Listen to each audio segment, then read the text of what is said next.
À l'occasion de la Coupe d'Afrique des Nations Maroc 2025, Season Media a fait le choix d'y envoyer l'un de ses plus jeunes journalistes pour couvrir cet événement. C'est un pari assumé, celui de l'expérience, de la transmission, mais surtout du journalisme vécu, loin des communiqués et également loin des écrans. Pendant plusieurs jours, il a couvert cet événement près des réalités du terrain, du stade, des acteurs. Et justement, nous allons l'interroger sans complaisance sur cette expérience-là, sur sa première grande mission internationale. Débrief de Cannes, la rédactrice de Season Media interroge Dikeyanka Patel, c'est tout de suite.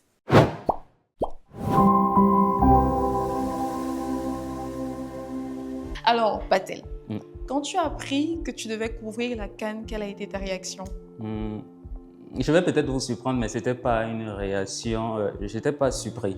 Parce que dans ça, j'ai vu comme une sorte de vengeance de l'Éternel. Pourquoi? Dans un autre média où j'étais, je préfère taire le nom, nouvellement porté à la tête du média comme responsable média, il m'a été promis là-bas un voyage pour la Cannes. C'était moi qui organisais en tant que responsable média. J'étais justement à la manœuvre de ce voyage-là. Mais sauf qu'il y a eu des événements qui se sont produits, des événements que j'ai trouvé un peu injustes, et cela a contribué à ce que je parte de ce média comme ça. Et je crois que c'était peut-être la volonté de certaines personnes parce qu'on ne voulait peut-être pas me voir partir du côté du Maroc. Alors, quand je viens à Season Media, je ne viens pas forcément parce que je cherche ça, non. Ça ne m'intéresse plus. Ce que je veux, c'est de continuer ce que j'aime à la base, le journalisme.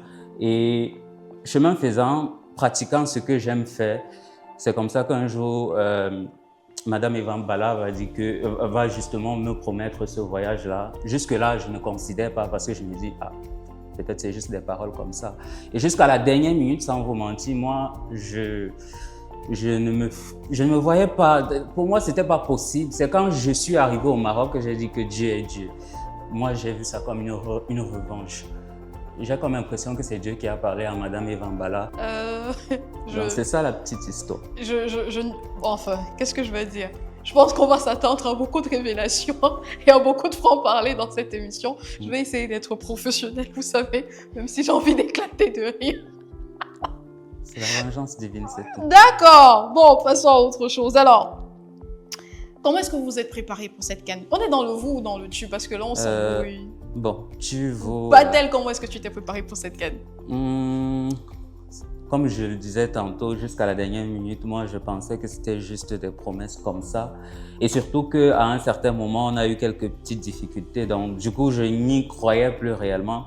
Jusqu'à ce qu'arrive ce lundi, quand j'arrive au travail, après une petite période de maladie, j'arrive et puis il y a beaucoup de pression qu'on me met, on me demande de monter sur Yaoundé et tout ce qui va avec. Et même quand j'obtiens le visa, je n'y crois toujours pas. Parce que je sais pas, le fait qu'on m'avait déjà un peu barré la voie dans un autre média, je me dis, mais pourquoi Dieu fait ça? Pourquoi il veut que forcément j'aille là-bas? C'est quand je suis au Maroc que je me dis, bon, finalement, peut-être j'avais cette trajectoire-là, il fallait que j'aille au Maroc.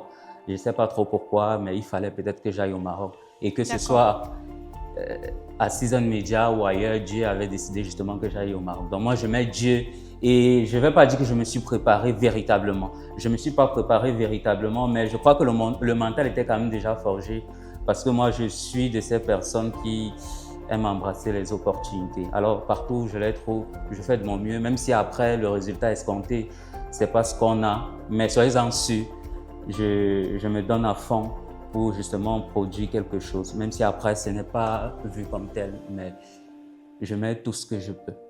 As-tu conscience de la responsabilité que ça implique pour Season Media? C'est une grosse responsabilité, évidemment que j'ai conscience, surtout quand on voit l'évolution de ce média, on voit justement les ambitions derrière ce média. Je pense que j'ai suffisamment conscience. Peut-être je ne le laisse pas suffisamment transparaître, mais j'ai suffisamment conscience. Je pense que les challenges sont énormes et ce challenge de la Cannes, je ne sais pas si je l'ai relevé, mais soyez-en sûrs, comme je le disais, moi j'allais là-bas avec la niaque.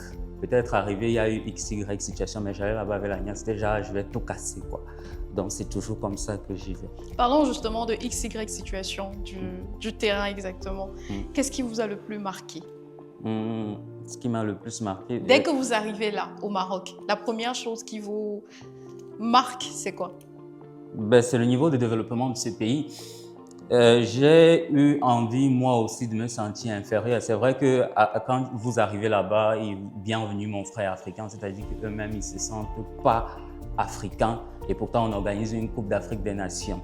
Et je pense qu'ils ont quand même raison. Parce que vu le niveau de développement, que ce soit les routes, que ce soit les infrastructures pour l'organisation des matchs et tout ce qui va avec, on voit un grand fossé justement avec les réalités de l'Afrique noire. L'Afrique subsaharienne. Voilà, c'est justement cette expression que je cherchais. Donc, il y a un grand fossé, il y a forcément une différence. Les réalités sont totalement différentes. On a un niveau de développement là-bas qui n'a rien à envier justement à l'Occident, n'a rien à envier, j'ai envie de dire, à la France et tout ce qui va avec.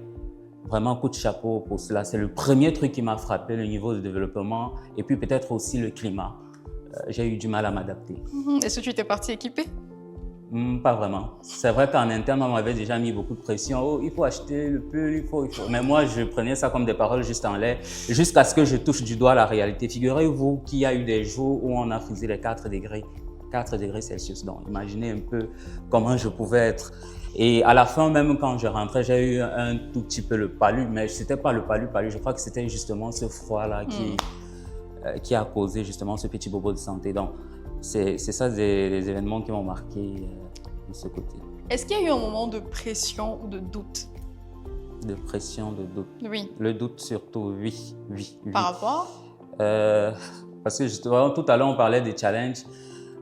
Tu vois autant d'argent qu'on a dépensé. À un moment, tu regardes ce que tu produis, tu te dis, est-ce que je... Vraiment, bref, tu te poses toutes les questions. Mais ce n'est pas que tu ne veux pas faire. C'est qu'il y a des difficultés que tu rencontres. Il y a justement des difficultés que tu rencontres et tu es là à un autre bout du monde. Tu n'es pas forcément avec... entouré. Voilà, exactement. Donc, tu es face à la réalité, tu es tout seul. Donc, forcément, le doute, il y en a eu. Des pressions aussi un tout petit peu venant de moi-même qui voulais forcément bien faire. Et à force parfois aussi de vouloir trop bien faire, parfois, on finit par se casser la figure. Donc, c'est ça. Il y a eu le doute et il y a eu la pression également. Il y avait une difficulté que tu n'avais pas anticipée? Une difficulté que je n'avais pas anticipée. Oui. Il y a eu des difficultés, même je le dirais, que je n'avais pas anticipées, notamment la connexion. Je me disais que dans un pays, tout à l'heure on parlait du niveau de développement et tout ce qui va avec, mais la connexion, c'est pas véritablement ça, quoi. Pour un pays aussi développé, on s'attend à ce que ce soit véritablement fluide, mais il y a des moments où ça frise presque la catastrophe. Donc ça, c'est une difficulté. Je n'avais pas prévu justement rencontrer ce type de difficulté. Il y a ça et puis il y a forcément le climat. Je me disais, c'est vrai, il fait froid, mais ce niveau de froid-là, vraiment, ça a dépassé mon entendement, quoi. Chers téléspectateurs, je tiens quand même à préciser quelque chose, c'est que Yankadik Patel, excusez-moi, je bug un peu sur son nom parce que j'ai l'habitude de l'appeler Patel. Alors Patel est en réalité un journaliste spécialisé dans le sport, ok? Il n'est pas un JRI. Alors pour cette mission de la CAN au Maroc, il s'est transformé en JRI. C'est-à-dire qu'il était le journaliste, il était le reporter d'images, c'est lui qui prenait les images, c'est lui qui contactait les gens, il était du tout en un. Et pour cette mission, je tiens en tant que rédactrice en chef à le féliciter. Parce que je trouve qu'il s'est très bien débrouillé. Je crie sur lui tous les jours, mais pour cette occasion-là, je trouve qu'il s'est très bien débrouillé, qu'il a honoré à tout ce qu'on lui a demandé de faire. Il a été très réactif, très dynamique et il a fait ce que je ne pensais pas qu'il pouvait faire, ce qui va faire en sorte que ça change son cahier de charge maintenant qu'il est de retour. Continuons. Bon, comment est-ce que tu as perçu l'organisation de la CAN au Maroc de ton œil? Je dirais que c'est un peu mitigé en fait ce que j'ai perçu. D'un côté, on a justement le niveau d'organisation qui est vraiment, comment est-ce que je vais dire, côté infrastructurel.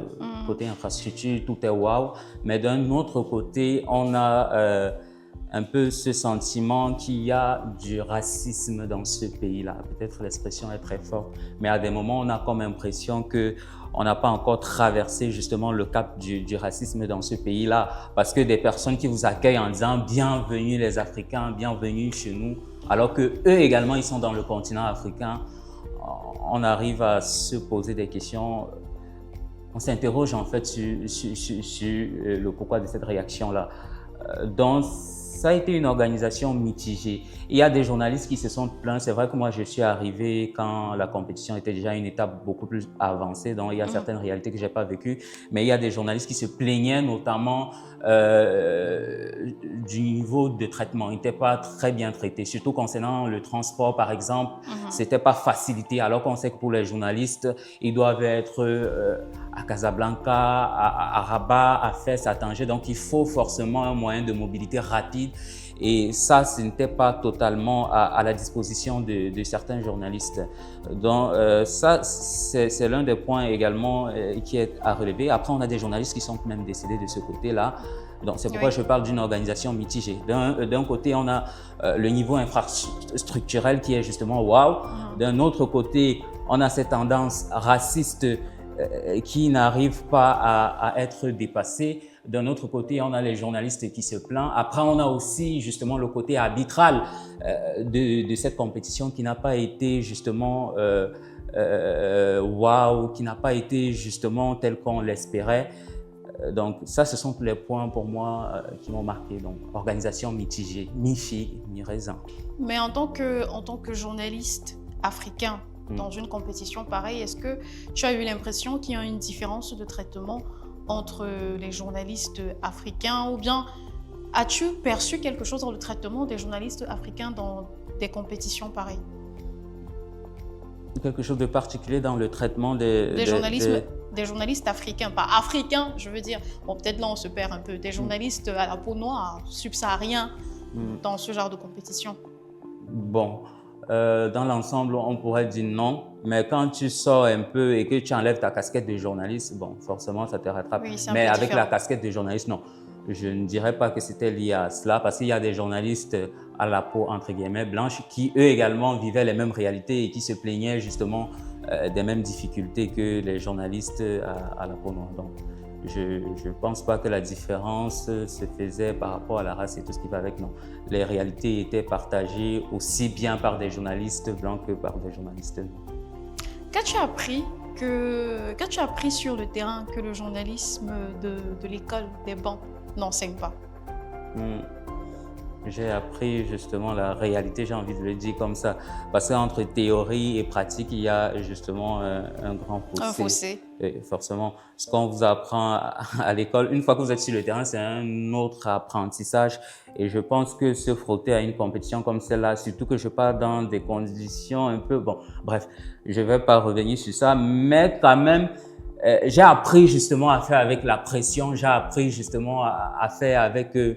des imprévus dans un pays, vraiment, jamais je n'aurais pensé, bref, je me voyais pour le Maroc en tout cas. Et vivre cette réalité-là, loin des miens, loin de ma rédaction, ça m'a permis justement de forger surtout mon mental et de me dire que c'est peut-être là que je commence, que je débute véritablement même ma trajectoire dans ce monde du média.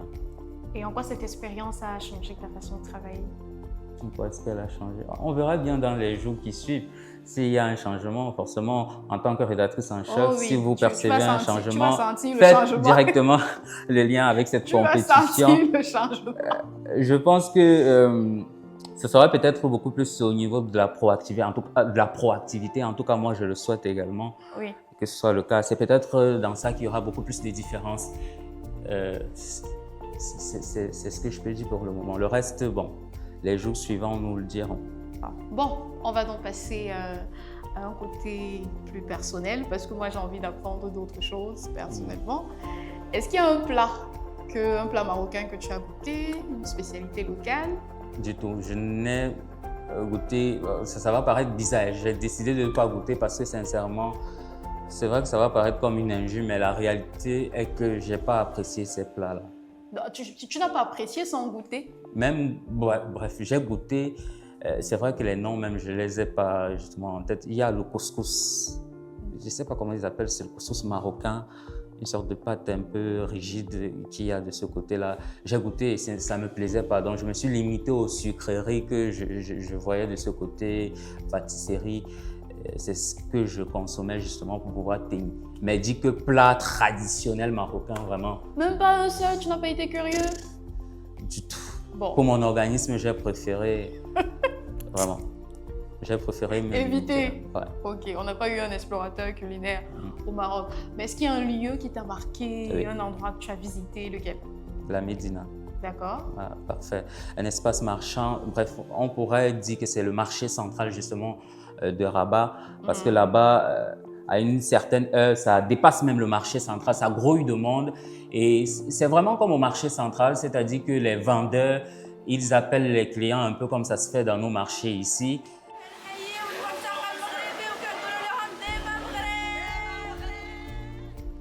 Et ça fait un tout petit peu bizarre parce qu'on se dit, bon, on est dans un pays qui est quand même assez développé et on ne s'attend pas quand même à avoir un espace comme ça. Et ça a été plutôt une belle découverte pour moi parce que là-bas aussi, j'ai vu des articles justement qui, moi, m'ont particulièrement marqué, comme par exemple des chaussures traditionnelles de ce pays. C'est vraiment quelque chose qui a attiré mon attention. Donc, c'est la Médina qui, moi, particulièrement, a attiré mon attention. À la Médina, on a également l'hospitalité. Oui, l'hospitalité. Toute personne que vous rencontrez à la Médina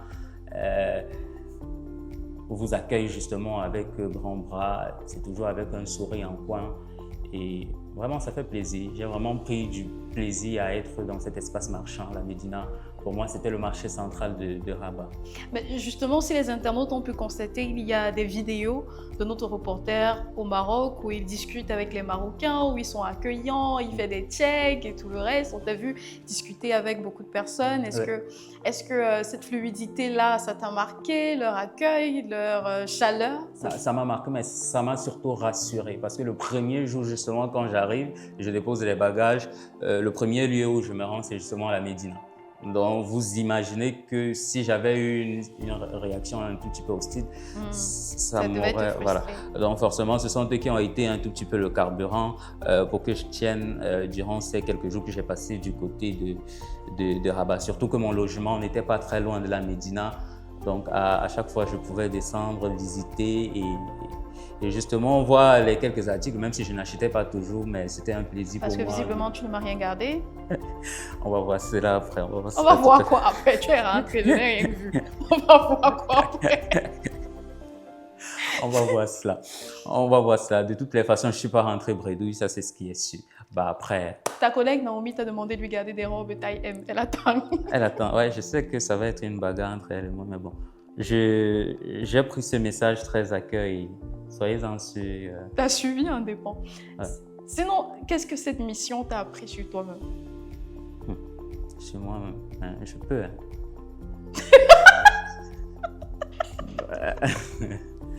Ouais, je peux. C'est vrai que je vais le dire, on va me demander. Bon, je peux parce que personnellement, je ne me voyais pas justement... relever un tel défi?